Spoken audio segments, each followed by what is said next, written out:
आज से करीब 400 साल पहले राजस्थान के अलवर जिले में भालूनाथ नाम का एक तांत्रिक रहता था जिसने अपना पूरा जीवन तंत्र विद्या में लगा दिया। वह हर रात 12 बजते ही अपनी कुटिया के बाहर स्थित केवड़ के पेड़ के नीचे अपनी काली शक्तियों को बढ़ाने के लिए तंत्र जाप किया करता था। ओम क्रीम क्रीम होम क्रीम दक्षिणे काली के क्रीम होम क्रीम स्वाहा। मुझे बस 8 महीने के बाद की अमावस की रात का इंतजार है। बस एक इंसानी बलि और फिर मैं अमर हो जाऊंगा। ये कहकर भालूनाथ अपनी कुटिया की ओर चला गया। सुबह की ठक ठक सुनकर भालूनाथ की नींद खुल जाती है। सुबह सुबह इतना शोर कैसा? बाहर चल के देखता हूँ। इतना कहकर भालूनाथ बाहर की ओर चल देता है। ए सुनो, ये खुदाई किसके लिए की जा रही है? अरे आपको मालूम नहीं है क्या भैया, राजा जी ने ये किला बनाने का आदेश दिया है। ये बात सुनकर भालूनाथ आग बबूला हो गया और धरती पर अपने भारी कदम पटकते हुए सीधा राजमहल की ओर निकल पड़ा। राजा, ये कार्य बिल्कुल ठीक नहीं है। क्यों भालूनाथ, क्या हो गया है? इन सब चीजों से मेरे पाठ में बाधाएं आएंगी। परंतु निर्माण का कार्य तो शुरू हो गया है और अब ये रुक नहीं सकता भालूनाथ। ठीक है, परंतु इस किले की परछाई मेरे पाठ की स्थान पर नहीं आनी चाहिए।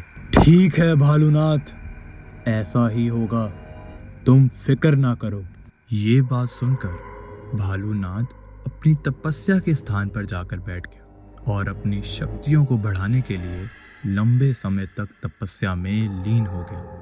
वह 6 महीने तक तपस्या ही करता रहा और 6 महीने के बाद जब तपस्या पूरी हुई तो उसने देखा कि किला पूरी तरह बन चुका है और किले के परछाई उसके केवड़ के पेड़ के ऊपर आके पड़ रही है। भालूनाथ गुस्से से बाहर गया और राजमहल की ओर चल दिया। राजा, मैंने तुम्हें चेतावनी दी थी कि किले की परछाई मेरे स्थान पर नहीं आनी चाहिए, पर तुमने मेरी एक नहीं सुनी। अब इसका परिणाम तुम्हें और पूरे गांव वालों को भुगतना पड़ेगा। ये कहकर भालूनाथ कुटिया की ओर चल देता है और कुटिया में जाकर अपनी काली शक्तियों से राजा और गांव वालों की मौत के खेल की शुरुआत कर देता है। ओम क्रीम क्रीम होम ह्रीम दक्षिणे काली के क्रीम क्रीम होम ह्रीम स्वाहा। मंत्र खत्म होते ही गांव में मौत का खेल शुरू हो जाता है। आसमान से बरसते हुए आग के गोलों से गांव वालों की झोपड़ियां जल जाती हैं। इसी वजह से कई गांव वाले मौत के घाट में उतर जाते हैं। ये सब देख राजा अपने सिपाहियों को भालूनाथ को खत्म करने के आदेश दे देता है। आदेश पाते ही सैनिक महल से बाहर की ओर चल देते हैं।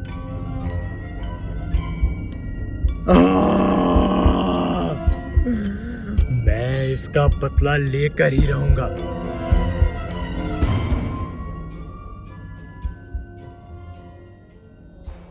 ये कहानी है दिल्ली की। मोनू, जो दिल्ली में एक कॉल सेंटर में जॉब करता था, उसे नई नई जगह देखने का बहुत शौक था। स्वीटी, इस वीकेंड मैंने भांगड़ के फोर्ट जाने का प्लान बनाया है। क्या तुम मेरे साथ चलोगी? अरे नहीं, सुना है वो जगह तो बहुत डरावनी है। अरे डरपोक, भूत भूत कुछ नहीं होता, ये सब बस रूमर्स है। तुम मेरे साथ चलो, वहाँ बहुत मजा आएगा। Okay, let's have fun on this weekend. Monu Sweety के साथ साथ ऑफिस के 2 और दोस्तों को भी रेडी कर लेता है। यस, बहुत मजा आएगा। यार, मुझे तो अभी भी बहुत डर लग रहा है। ऐसा करते हैं, कहीं और चलते हैं। अरे यार स्वीटी, तुम तो ऐसे डर रही हो कि जैसे वहाँ का भूत तुम्हारा इंतजार कर रहा हो। अरे पंकज, क्यों उस बेचारी को डरा रहा है? ऐसा ना हो कि चलती गाड़ी से कूद पड़े। शांत हो जा मेरे भाई। अच्छा तो ठीक है भाइयों, शाम को फोर्ट जाएंगे। अभी कुछ देर आराम कर लेते हैं, बहुत थक गए हैं। अरे मोनू, हालत तो हमारी ही खराब हुई है। उन दोनों मैडमों का क्या बिगड़ा? वो तो पीछे आराम से बैठ के आई हैं। शाम होते ही सब फोर्ट पर पहुंच जाते हैं। चलो चलो, अब इस जगह को एक्सप्लोर करने का टाइम आ गया है। अगर भूत मिल गया वहाँ तो? अरे स्वीटी, तुम तो ऐसा करना कि उसी से शादी ही कर लेना। तभी वहां से गांव का एक आदमी गुजर रहा होता है। सुनिए अंकल, बोलो बेटा। क्या सच में यहाँ कोई भूत जैसा है? हाँ बेटा, ये सच है। और एक सच और है, यहाँ पर आज तक उन लोगों की मौत हुई है जिन्होंने केवड़े के पेड़ के फूलों को छुआ है।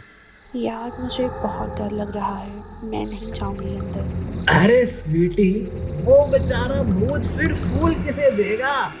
तुम्हारे चक्कर में तो वो किसी को फूल भी नहीं लेने देता। अरे गाइस, चलो अंदर चलते हैं, थोड़े टाइम में अंधेरा होने वाला है। इतना कहकर सब फोर्ट की तरफ चलने लगते हैं, पर तभी पंकज की नजर उस केवड़ के पेड़ के ऊपर पड़ती है जहां तांत्रिक बाबा बैठता था। वो वहां गिरे हुए फूलों को देखता है और एक एक करके उसे उठा लेता है। अरे क्या पता अंदर बैठा भूत स्वीटी से शादी कर ले, तो पैरों पे इसे तोड़कर बारिश करूंगा। अब सब फोर्ट के अंदर पहुंच जाते हैं और घूमने लगते हैं। अरे भाई, बहुत मजाक हुआ पंकज, अब आवाज मत निकाल प्लीज यार। पर ये बात मैंने नहीं निकाली। इतने में सब देखते हैं कि सामने तांत्रिक बाबा का भूत खड़ा है और जिसका शरीर पूरा जला हुआ है और उसके हाथों में मोनू का कटा हुआ सर है। प्लीज प्लीज भूत, हमें छोड़ दो, हम तो यहाँ घूमने आए थे।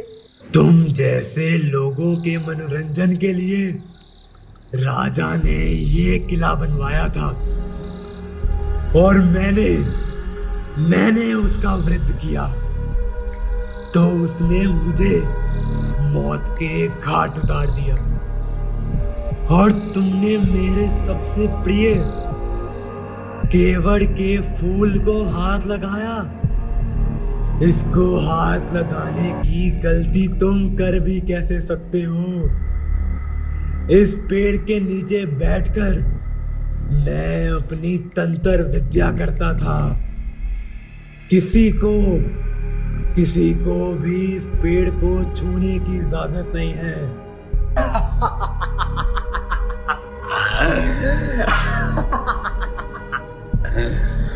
तुम सब मारे जाओगे, एक एक बंदा मारा जाएगा यहाँ। इतने में सब देखते हैं कि सामने तांत्रिक बाबा का भूत खड़ा है और जिसका शरीर पूरा जला हुआ है और उसके हाथों में मोनू का कटा हुआ सर है। सब इधर उधर भागने लगते हैं।